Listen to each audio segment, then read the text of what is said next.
श्रीमन्नारायण नारायण नारायण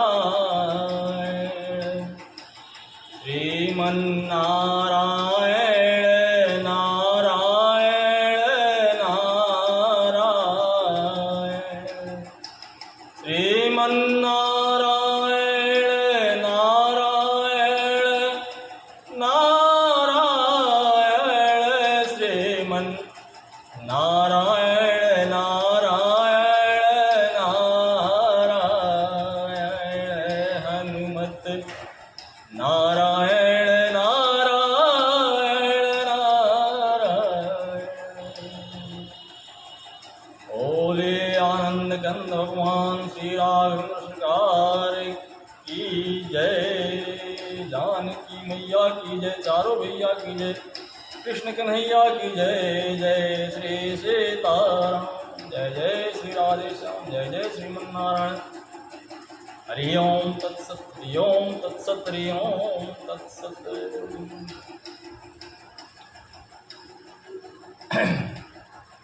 प्रिय भक्तजन, आज का प्रसंग राम वन गमन का। राम के वन जाने पर माँ कौशल्या, माँ कैकेयी, दशरथ जी तथा अन्य जो भी देवी देवता हैं अपना अपना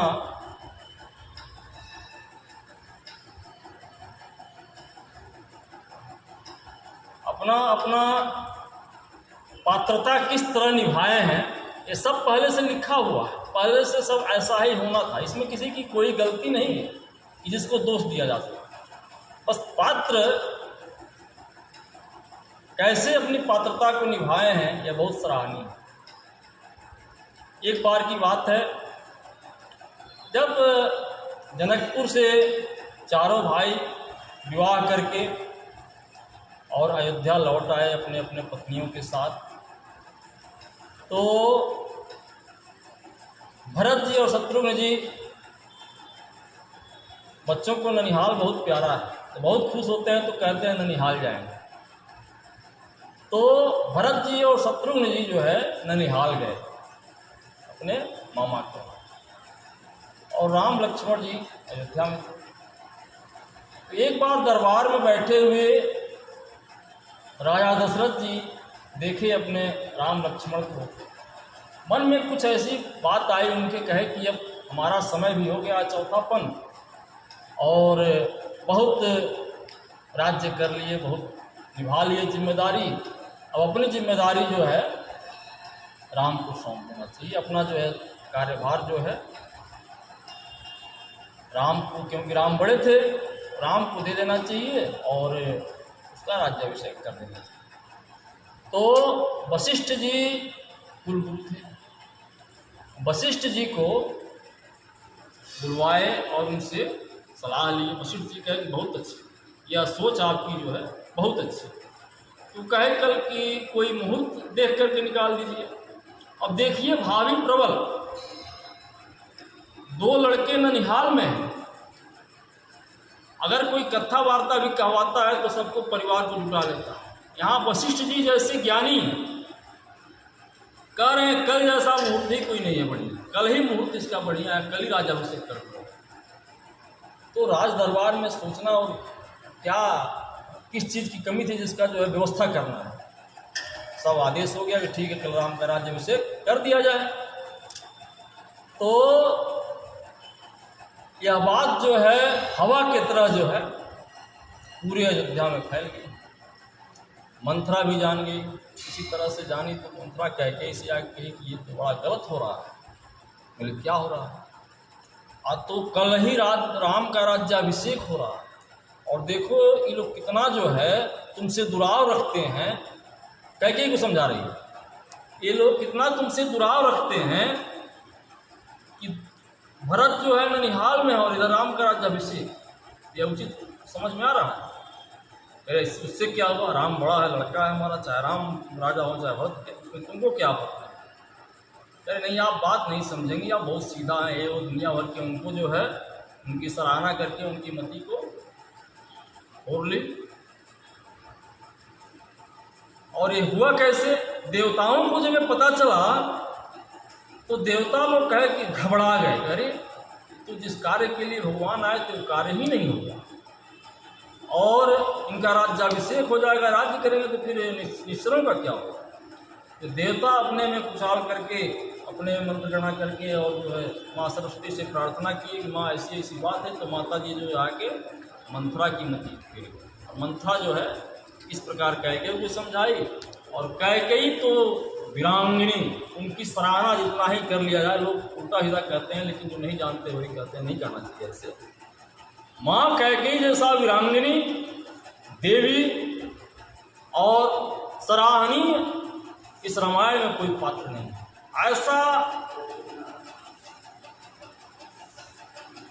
ऐसा बीड़ा उठाई थी जिसको कोई माँ कौशल्या तक पूरी नहीं कर सकती। यह सब लोग जानते हैं कि माँ कैकेयी जो ज्ञानी हैं, जो धर्मज्ञ हैं, जानने वाले और जानते हैं ये भगवान राम का और कैकेयी की सलाह थी कि हमको वन में भेजना आपको है और यह कोई बात जाने। तो यह बीड़ा जो है माँ कौशल्या नहीं उठा सकती। माँ कैकेयी ऐसी है जो ऐसा सब सहते हुए सारी प्रकार की, भरत जी ने उनका त्याग कर दिया, सब कर दिया, लेकिन माँ कैकेयी जो है, तो कहने का मतलब यह है कि कोप भवन में गई, सब लोग जानते हैं। और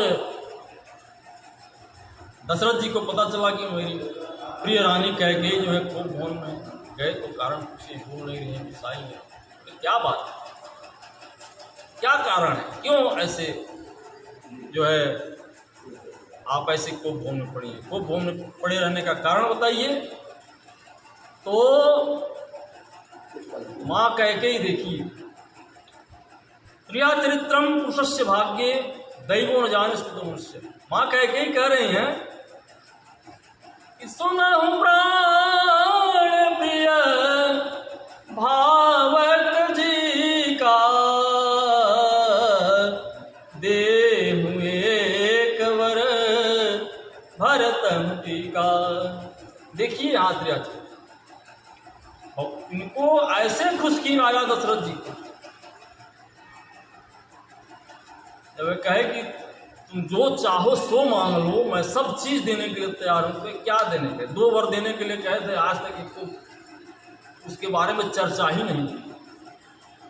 क्या आप सुनाओगे? कहे ठीक है मांगो। पहला वर तो ये मांग रहे, बहुत अच्छा लगा, चलो भाई भरत को राज्य मिल जाए। अब देखिए उनको जो है अपने बस में करने के लिए कैसे लुभावना वचन बोल रहे हैं। पहला वर तो बहुत सहज मांग ली, सुनो प्राण प्रिय भावत जी का, देहु एक वर भरतम जी का। और दूसरा वर कैसे मांग रही हैं कि मांगहु दूसर वर कर जोरी,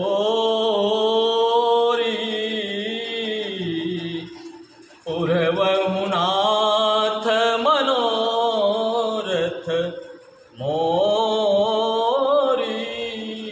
ही नहीं, किसी भी औरत को सबसे प्रिय तो यही हुआ, सबसे बड़ा चीज तो यही है कि उसका लड़का जो है राजा बन जाए, इससे बढ़ के कोई ऐसा नहीं। तो वो तो सहज में मान गई। और दूसरा जो है लुभावना देकर ऐसे हाथ जोड़ के कह रही है कि मेरी मनोरथ को पूर्ण करिए। मांगा हूं दूसर बर कर जोरी, पुरवहु नाथ मनोरथ हो। मेरी यह मनोरथ है। अरे मनोरथ तो सबसे बढ़िया था कि आपका लड़का राजा बन गया, राजगद्दी पा गया, लेकिन उससे भी बड़ा कार्य यह था, इसलिए जो है कैकेयी जो है बहुत घुमा फिरा करके बात की। और इतना ही नहीं, कैसे जाना है वन में, तापस वेश विशेष उदासी, 14 बरस राम बनवासी। तपस्वी का भेष हो, विशेष उदास हो, और इस हालत में जो है तीनों भगवान श्री राम को जो है वन में भेजना है। मेरा दूसरा वरदान यही है, मैं यही चाहती हूँ। अब तो राजा दशरथ जी सुने उनके नीचे सांप। अरे कैकेयी के मुंह से यह शब्द सुनने को मिल रहा है, जो कैकेयी जो है भरत से ज्यादा राम को मानती है। यह हुआ क्या? विधि को क्या मंजूर है? कुछ समझ में नहीं आ रहा। और कोई कहता तो समझ में आता, एक बार कौशल्या कहती तो समझ में आ रहा था कि गुस्से में आकर के कहती, लेकिन कैकेयी जो कि राम जो है कैकेयी के बिना रह ही नहीं पाता था। रात में सोता भी वो कौशल्या को छोड़ करके कैकेयी के ही पास रहते थे भगवान राम। कैकेयी इस तरह से बात मत बोले, क्या तो समझ में नहीं आता।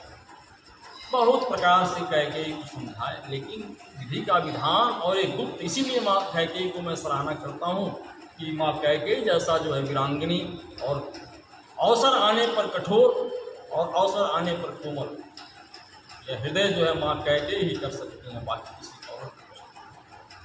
माँ कैकेयी ऐसी वीरांगनी कि राजा दशरथ जी जो वरदान दिए थे इनको, वह एक बार चक्का इनका जो है रथ में देवासुर संग्राम में जो धंस गया था, तो ये अपने उंगली लगा दी थी चक्के के बीच में, और उंगली के सहारे जो लड़ाई जीत गया वो चक्का चलता रहा।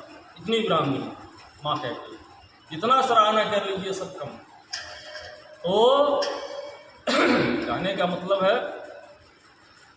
कि भगवान राम को वन भेजने में इतनी कठोरता अगर नहीं दिखाई होती माँ कैकेयी, भगवान राम को वन भेजना किसी के बस का था ही नहीं। और यह जो देवताओं का जो ग्रहण था, जाए ऋषि मुनि का जो तारन तारा था, राक्षसों का बल था, वो नहीं हो सकता। इसलिए यह जो है जानबूझकर भगवान राम और कैकेयी ने मिलकर यह वरदान की बात पहले ही उल्ली, इसमें कोई शंका की बात नहीं है।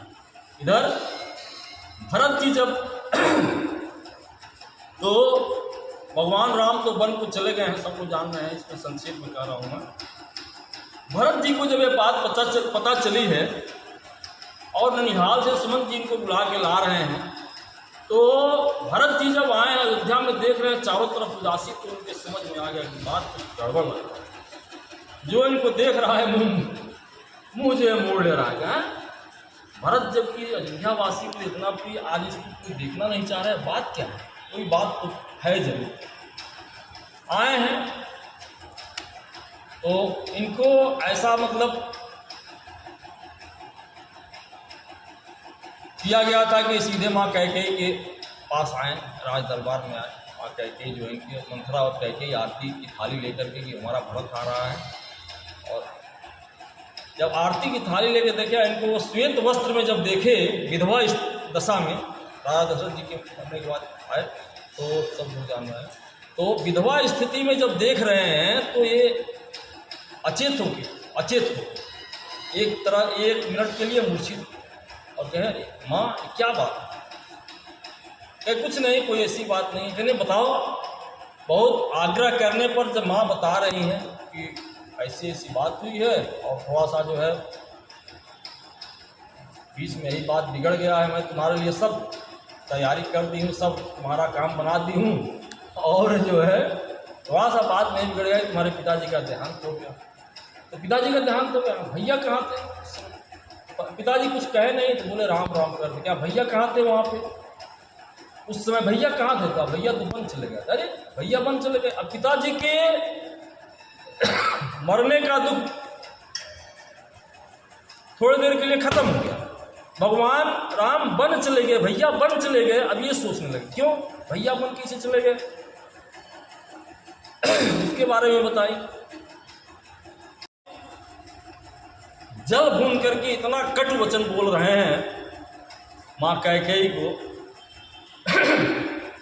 और हठिल तने क्या ठानी मन में राम सिया,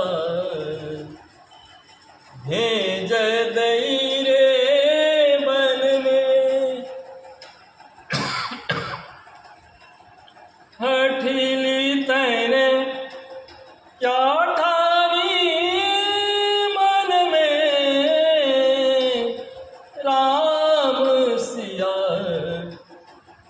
भेज दई रे बन में राम सिया भेज दई रे बन में।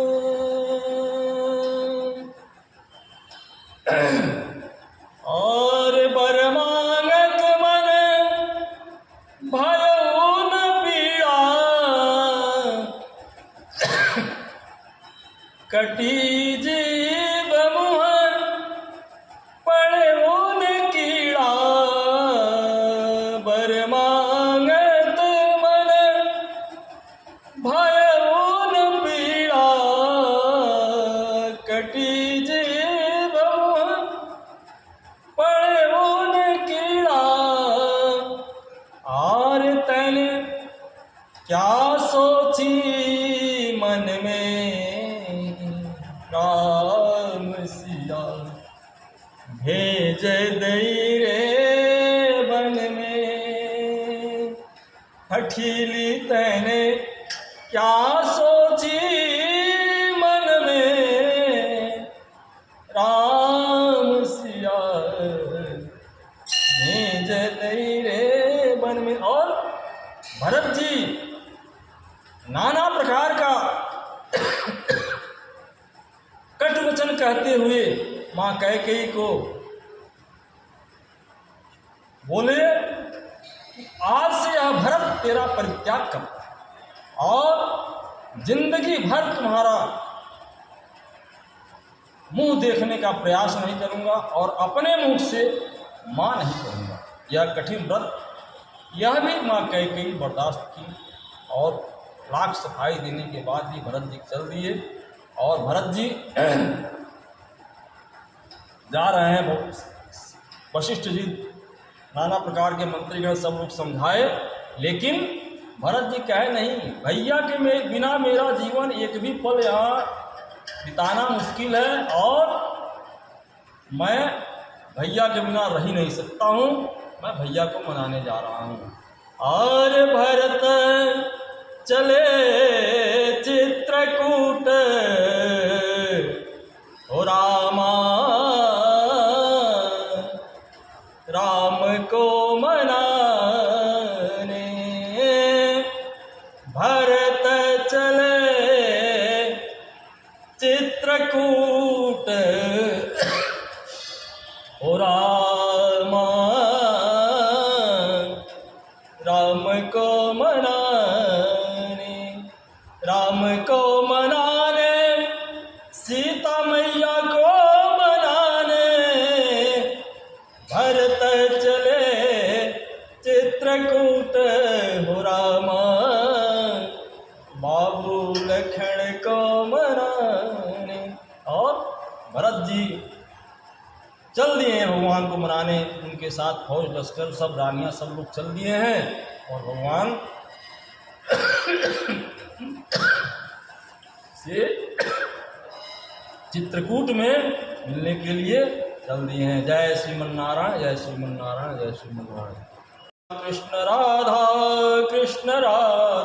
कृष्ण सीताराम सीताराम सीताराम सीताराम सीताराम सीताराम सीताराम सीताराम। राधे श्याम राधे श्याम राधे श्याम राधे।